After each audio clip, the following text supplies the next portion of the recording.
السلام علیکم سامعین، چینل عظیم ہستیاں میں خوش آمدید۔ حاضر ہے اپنی کتاب حضرت ابوبکر صدیق رضی اللہ تعالیٰ عنہ کے ساتھ، جس کے مصنف ہیں جناب محمد حسین ہیکل صاحب۔ سامعین، شمالی حصے سے فراغت حاصل کرنے کے بعد ابوبکر صدیق رضی اللہ تعالیٰ عنہ نے جنوبی حصے پر توجہ مضبول کی، جہاں کے لوگ بدستور حالت ارتداد پر قائم تھے اور کسی طرح بھی اسلام قبول کرنے کو تیار نہ تھے۔ ان لوگوں سے عہدہ برآں ہونے اور انہیں راہ راست پر لانے کے لیے ابوبکر صدیق رضی اللہ تعالیٰ عنہ نے خالد رضی اللہ تعالیٰ عنہ کو بزاخہ سے بتا اور وہاں سے یمامہ جانے کا حکم دیا۔ خالد اسد، غطفان اور اس علاقے میں بسنے والے دیگر قبائل کی سرکوبی سے فارغ ہو چکے تھے اور ان تمام قبائل نے اسلام قبول کرنا اور مدینے کی حکومت کو تسلیم کرنا منظور کر لیا تھا۔ چونکہ اب ان قبائل کی طرف سے کوئی خطرہ باقی نہ رہا تھا، اس لیے انہوں نے بتا جا کر مالک بن نویرہ اور دوسرے قبائل سے جو ابھی تک تردد و تذبذب کی حالت میں تھے لڑنے کا ارادہ کیا۔ جب انصار کو آپ کے اس ارادے کا علم ہوا تو انہوں نے کچھ تردد کا اظہار کرتے ہوئے کہا، خلیفۃ المسلمین نے ہمیں بنی تمیم کی طرف جانے کا حکم دیا تھا۔ انہوں نے ہمیں یہ ہدایت کی تھی کہ جب ہم طلیحہ کی سرکوبی سے فارغ ہو جائیں اور اس علاقے کے لوگوں کو اپنا متی بنا لیں تو دوسرا حکم آنے تک یہیں مقیم رہیں۔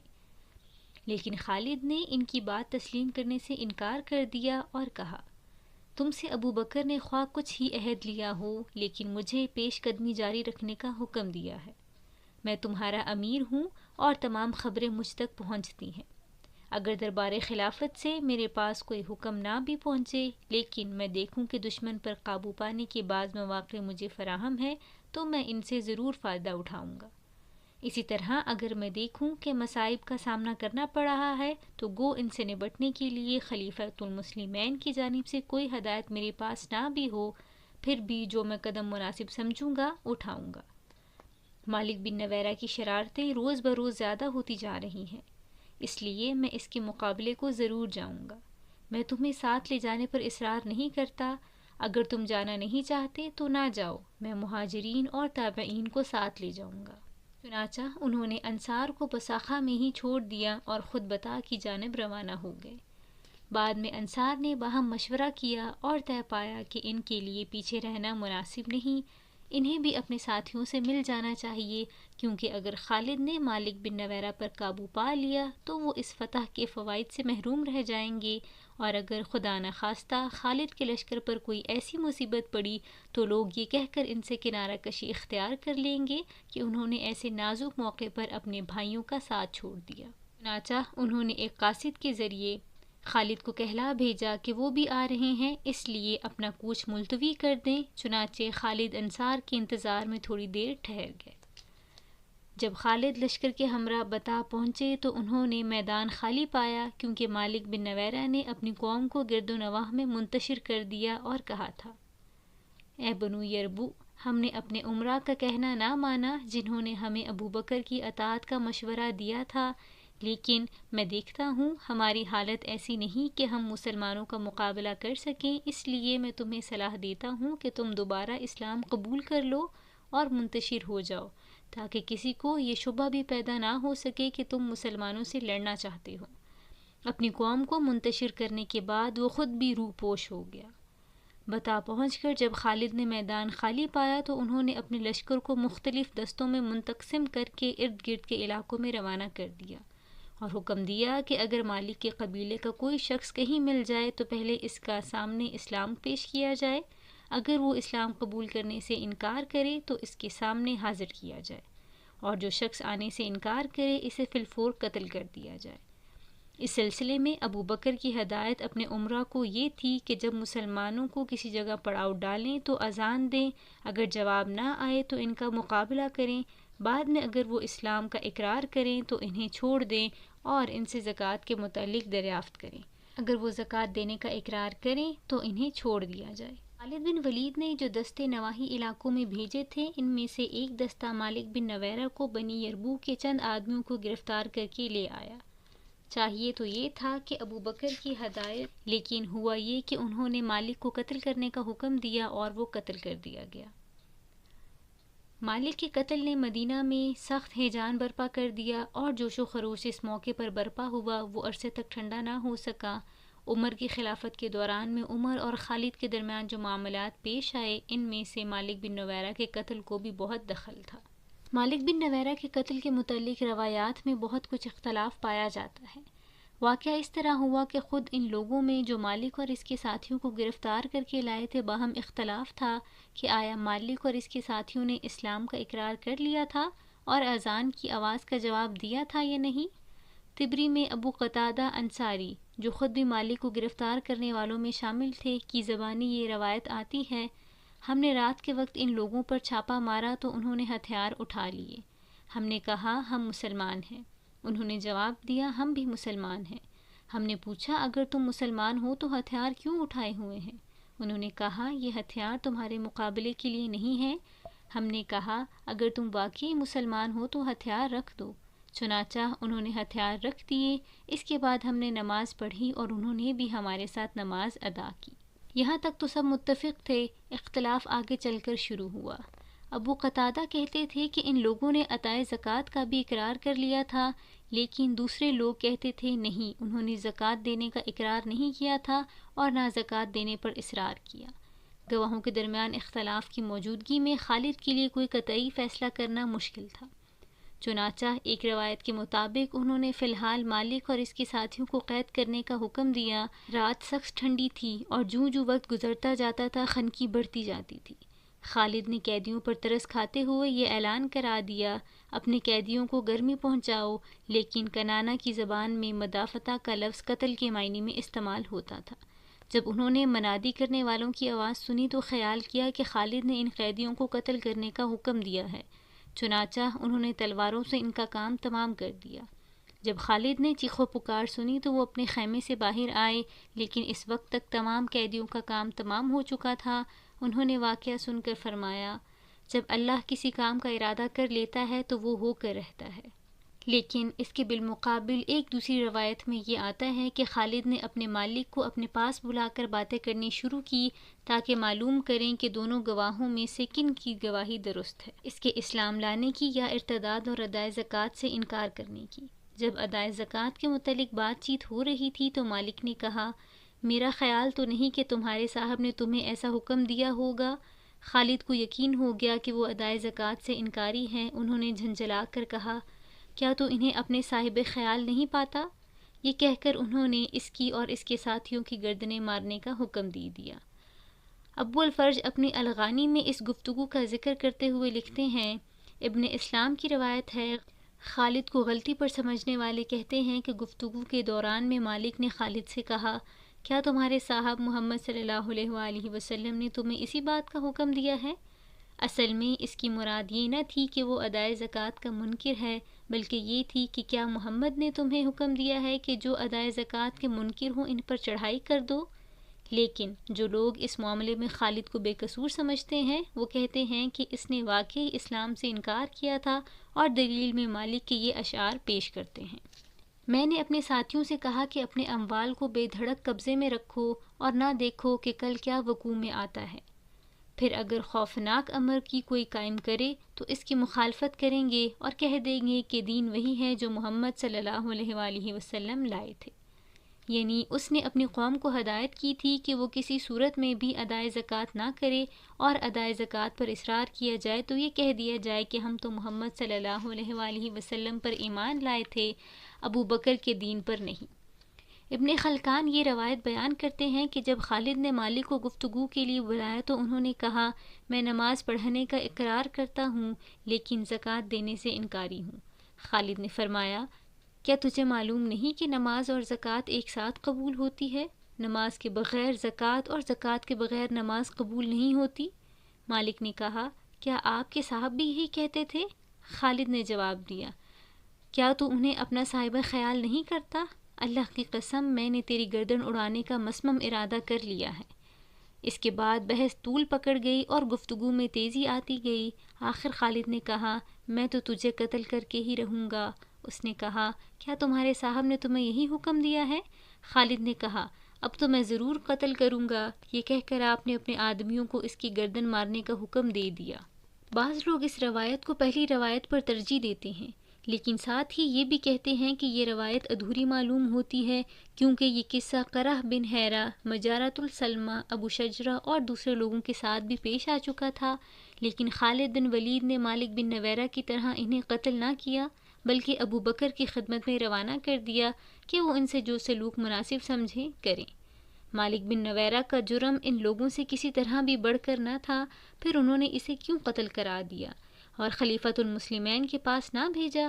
حالانکہ بنو تمیم میں اسے جو درجہ اور رسوخ حاصل تھا وہ ان لوگوں سے کسی طرح بھی کم نہ تھا اور خالد سے خوب واقف تھے۔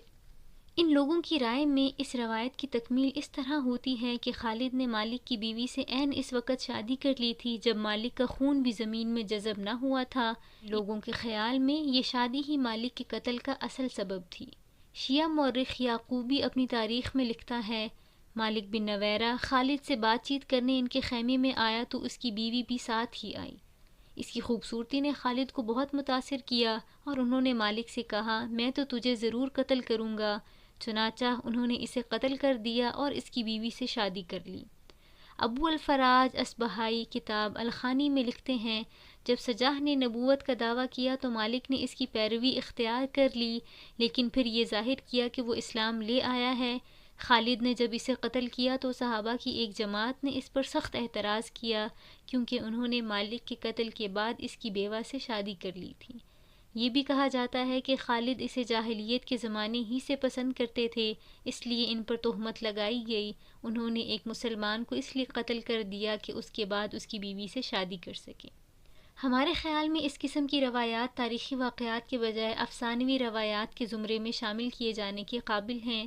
کہا جاتا ہے کہ جب مالک بن نویرہ خالد سے باتیں کر رہا تھا تو اس کی بیوی لیلہ اس کے ساتھ تھی۔ جب اس نے خالد کو یہ کہتے سنا کہ میں تجھے قتل کرنے والا ہوں اور ضرور قتل کر کے رہوں گا، وہ ان کے قدموں میں گر پڑی اور ان سے اپنے خاوند کے لیے رہب کی طلبگار ہو گئی۔ اس کے بال کندھوں پر پھیلے ہوئے تھے اور آنسوؤں کی لڑی آنکھوں سے جاری تھی۔ اس حال میں اس کی خوبصورتی دوبالا ہو گئی جس نے خالد کو مسحور کر لیا۔ جب مالک نے یہ دیکھا تو اس نے کہا، افسوس میری بیوی ہی میرے قتل کا باعث بنی۔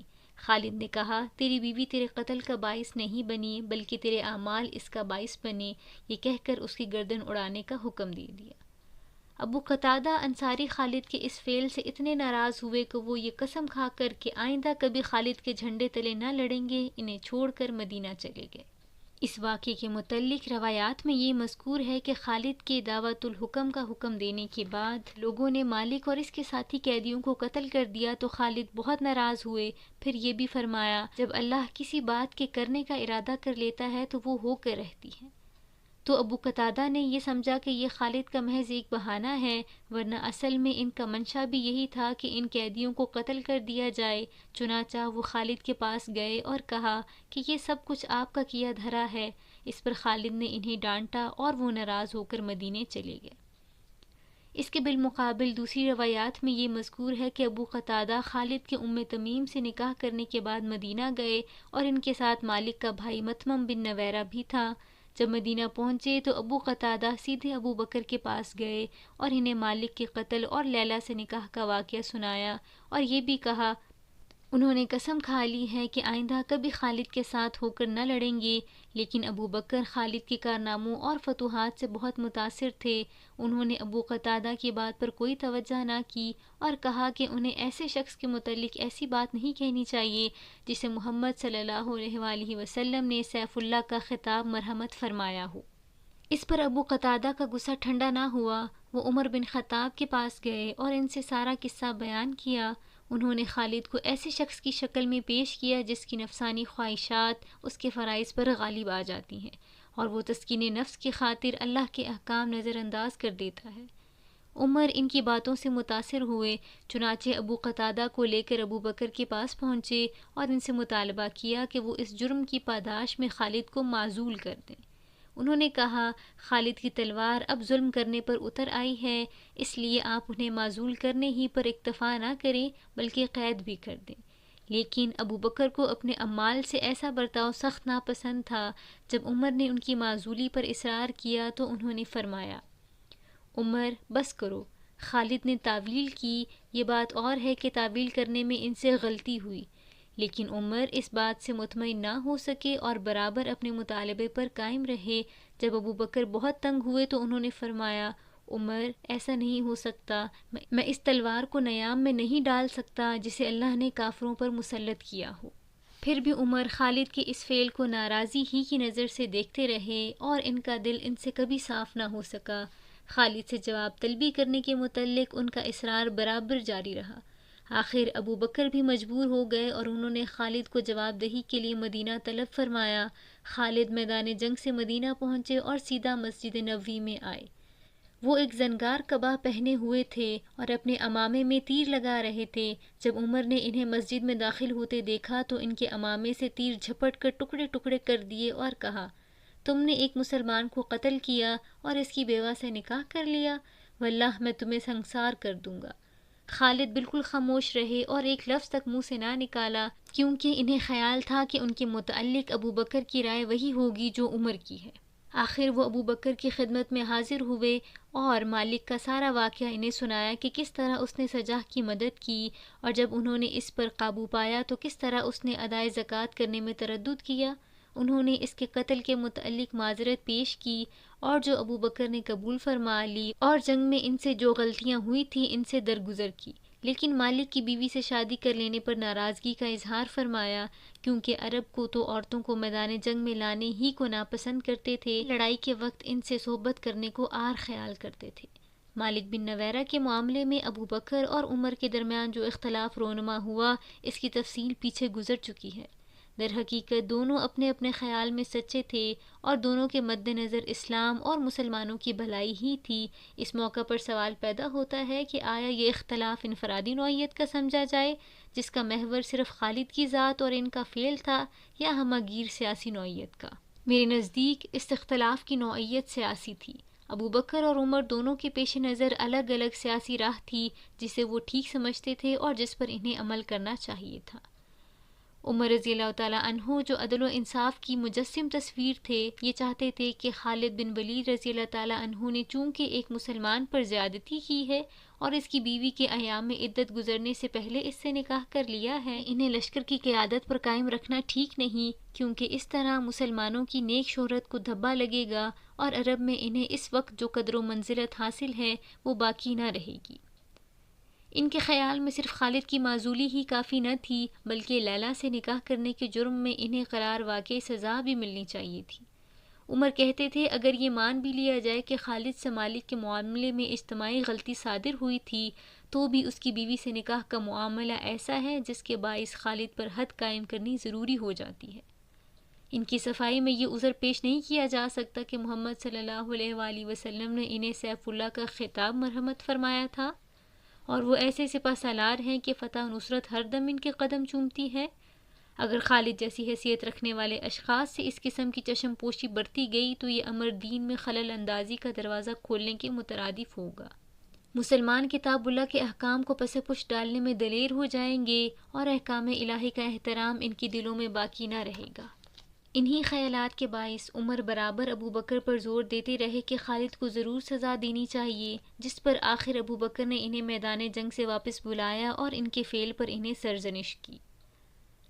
عمر رضی اللہ تعالیٰ عنہ کے بالمقابل ابو بکر صدیق رضی اللہ تعالیٰ عنہ کا خیال یہ تھا کہ ایسے وقت میں جب مسلمانوں پر چاروں طرف سے خطرات کے مہیب بادل منڈلا رہے ہیں اور سارے عرب میں فتنہ و فساد اور بغاوت کی آگ زور و شور سے بھڑک رہی ہے، کوئی سپہ سالار کسی فرد واحد یا جماعت کی غلطی سے قتل کرا دیتا ہے تو اس کا زیادہ خیال نہ کرنا چاہیے، کیونکہ ایسے نازک وقت میں کسی سپہ سالار کو سخت سزا دینا اور اس کے الزام کی تشہیر کرنا مسلمانوں کے لیے سخت نقصان دہ ثابت ہوگا۔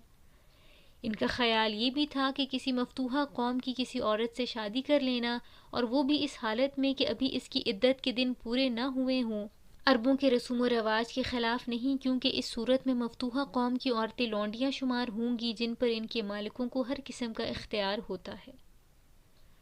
ابو بکر کہتے تھے کہ اس وقت مسلمانوں کو خالد کی تلوار کی بے حد ضرورت ہے، کیونکہ مسلمہ بنی حنیفہ کے 40,000 طاقتور اشخاص کے ساتھ بتا کے قریب یمامہ میں مقیم تھا، اور مسلمانوں کے خلاف اس کی بغاوت نے انتہائی خطرناک صورتحال اختیار کر لی تھی۔ مسلمانوں کی نظریں خالد بن ولید رضی اللہ تعالیٰ عنہ کی طرف اٹھتی تھی۔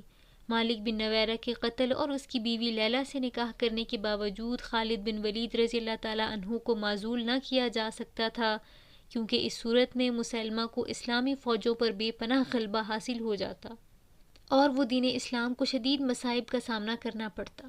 خالد بن ولید رضی اللہ تعالیٰ عنہ اللہ کی تلوار اور اس کی نشانیوں میں سے ایک نشانی تھے۔ دوستو، ہم اگلی ویڈیو میں دیکھیں گے کہ آیا ابو بکر صدیق رضی اللہ تعالیٰ عنہ نے حضرت خالد بن ولید رضی اللہ تعالیٰ عنہ کو مسلمہ کے ساتھ مقابلہ جاری رکھنے کا حکم دیا یا انہیں معزول کر لیا۔